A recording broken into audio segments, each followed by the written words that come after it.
Hello दोस्तों। और ये मेरी पहली वीडियो है जिसमें मैं आपको टेंस सिखाऊंगा। यानी कि मेरी आने वाली जितनी भी वीडियो हैं वो टेंस के ऊपर होंगी, जिसमें मैं आपको टेंस को बिना रटे यानी कि रूल को बिना रटे आपको सारे के सारे टेंस बनाना सिखा दूंगा बिल्कुल आसानी से। तो इसमें थोड़ा सा बेसिक है जो मैं आपको सिखाना चाहता हूँ ताकि आपको याद रखे। इसको रटना नहीं है, बस आपको मैं समझाऊंगा और आपको ऐसे ही समझ लेना है। बस एक ही चीज़ आपको याद करना है, उसके अनुसार ही सभी याद हो जाएंगे। ठीक है, तो वीडियो शुरू करते हैं। जैसे कि टेंस, टेंस का हिंदी में मतलब होता है काल। और टेंस तीन प्रकार के होते हैं, यानी कि प्रेजेंट जिसको हिंदी में कहते हैं वर्तमान काल, पास्ट जिसको हिंदी में कहते हैं भूतकाल, और फ्यूचर जिसको हिंदी में कहते हैं भविष्य काल। तो ये ही आपको इस वीडियो में पढ़ना है। ठीक है, तो मैं आपको इस वीडियो में बिल्कुल ही अच्छे से सिखाता हूँ। सिर्फ आपको ये जान लेना है कि टेंस तीन प्रकार की होती हैं, प्रेजेंट, पास्ट, फ्यूचर। प्रेजेंट का मतलब जो हमारा वर्तमान होता है, जो हम इस समय काम करते हैं वो। और पास्ट का मतलब भूतकाल जो हमारा पीछे बीत चुका है। और फ्यूचर का मतलब जो हमारे आने वाला है, कल जो भी होगा वो हमारा फ्यूचर है। तो हमें सिर्फ एक ही चीज़ का याद कर लेना है, बाकी का हमारे खुद ब खुद याद हो जाएगा। जैसे कि प्रेजेंट, प्रेजेंट की अगर मैं देखूं तो चार भाग होते हैं। जैसे कि present indefinite, present continuous, present perfect, present perfect continuous. तो बिल्कुल इसी ही तरह पास्ट के भी चार होते हैं और सेम, सिर्फ प्रेजेंट की जगह यहाँ पर पास्ट होगा। Past indefinite, past continuous, past perfect, past perfect continuous. और इसी तरह फ्यूचर में भी वही होंगे।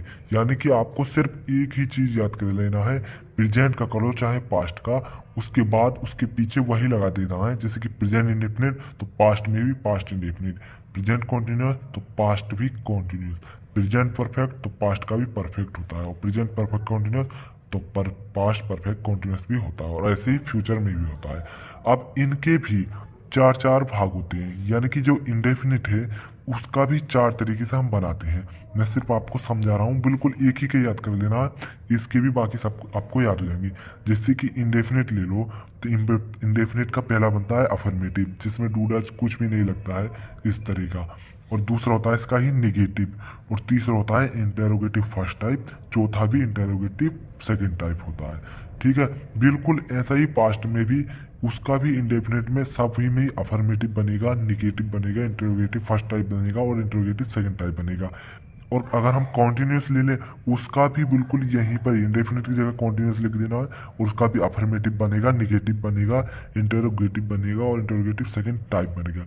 यानी कि मेरा कहने का मतलब ये है कि आपको रटना नहीं है, सिर्फ आपको एक ही याद कर लेना है। यानी कि टेंस तो आप जानते हैं तीन प्रकार के होते हैं, प्रेजेंट, पास्ट, फ्यूचर। उसमें से आपको एक के चार भाग याद कर लेने हैं और उसके भी चार भाग याद कर लेने हैं।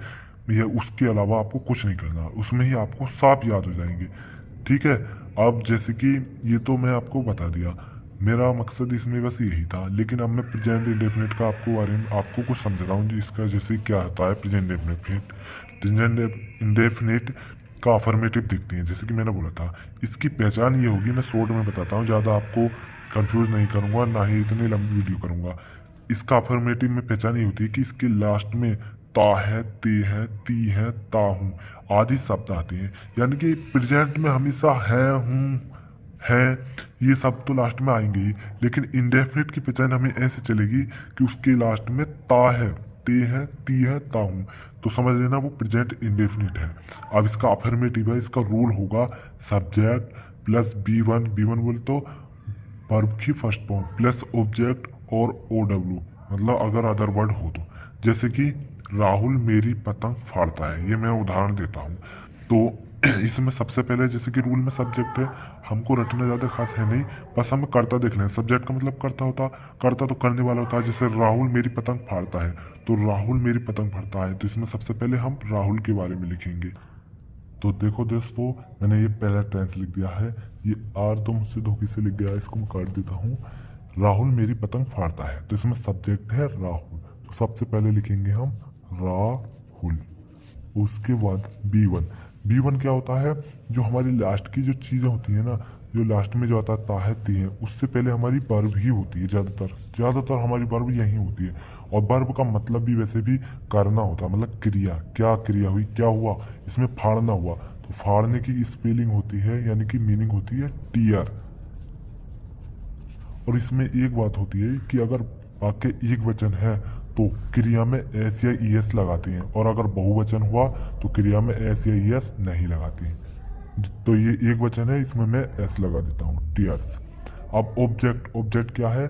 मेरी पतंग। बचा कुचा सब होता है मेरी पतंग। ऑब्जेक्ट का मतलब लक्ष्य होता है जो हम काम करते हैं, क्या करा हमने, उसने पतंग फाड़ने का काम किया, यानी माय पतंग। किस? मेरी का माय काइट। ओके, समझ में आया? तो मैं आपको इस वीडियो में तो सिर्फ इतना ही सिखाना था मुझे।